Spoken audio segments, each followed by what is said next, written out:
How many American civilians have died in the hands of ICE in 2026?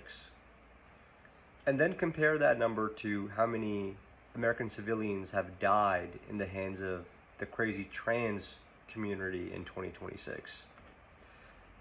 You won't be surprised to find out if I tell you that more American civilians have died in the hands of the crazy trans community in 2026 that have picked up guns and just went on a shooting spree and pretty much unalived anyone who does not agree with their agenda, and have made sure that we all agree to their agenda and they're going to shove it down our throats, or else we're the crazy ones.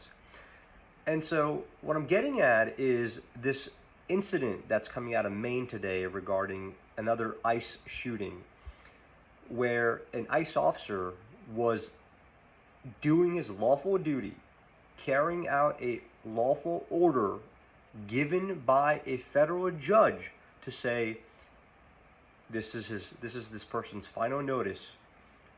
You've got to get them and you've got to remove them.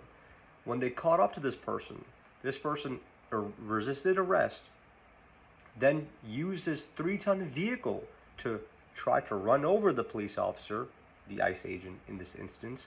And I don't need to tell you guys what law enforcement deals with on a day in, day out basis whenever they have to arrest someone.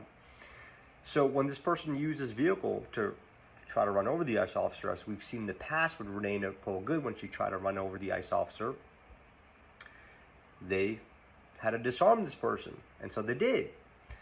Now, the bigger question here is, why are these states protecting illegal aliens?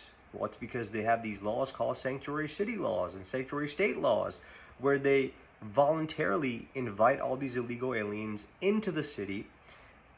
That brings them a demographic base so they could vote, continue to vote these mayors and these governors in, keep these governors and mayors and council people in, because that becomes their voting base.